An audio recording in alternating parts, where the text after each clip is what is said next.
Hey guys, welcome! In this video, I'm going to share how I make vegan aguachiles. The name literally translates to chili water or water of chilies. This is one of my favorite things to eat during the summer. It's so mouth-watering from the spicy citrusy blend mixed in with slices of cucumber and avocado. It's sort of a spicy ceviche and it's super tasty, especially when you eat it with tostadas. Also, it's really easy to make and pretty healthy. It's all fresh vegetables for this recipe.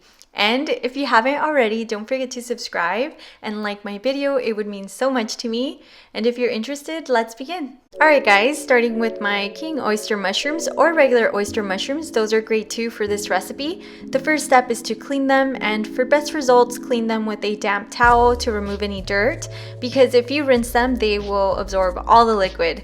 Aguachiles are made with raw shrimp that cooks in lime juice just like ceviche, so veganizing the recipe with mushroom is perfect because once prepared, the texture and the color will be similar to that of a shrimp. And what you want to do next is slice them. I'm cutting mine into strips to get them closer to the size of a shrimp. And here is my bowl of mushrooms, and this next step is optional. If you want the texture to be firm and crisp, sort of like the texture of a real shrimp that's been cooked properly, I actually prefer it this way. You can skip steaming, but if you're like my family and you want the texture to be soft and chewy, you can definitely steam them for about 10 minutes and then place them in the fridge until they cool down.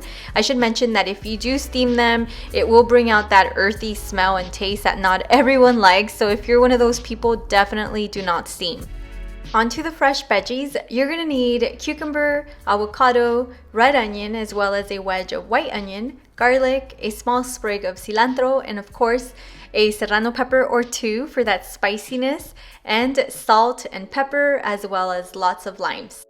In a blender cup or food processor, place the cilantro, wedge of onion, the garlic, and the serrano pepper. If you want your aguachiles to be mild in spice, you can add half of the serrano pepper.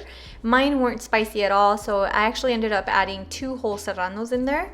Also add the lime juice and season with Himalayan pink salt for added nutritional value. Blend it all up until it's smooth. And as always, adjust the salt as well as the spiciness to your taste. And here are the rest of the ingredients. You want to thinly slice the red onion as well as the cucumber with or without the peel, that's your choice. Also slice the avocado, and that's it guys. That's how easy this recipe is. The next step is to combine everything. In a deep dish, add the mushrooms, thinly slice the red onion and cucumber, add cracked black pepper to taste, then pour the lime juice blend over them.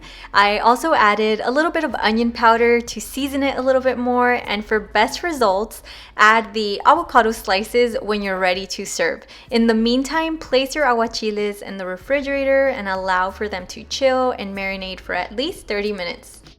30 minutes have passed. I now mixed in my slices of avocado into the aguachiles.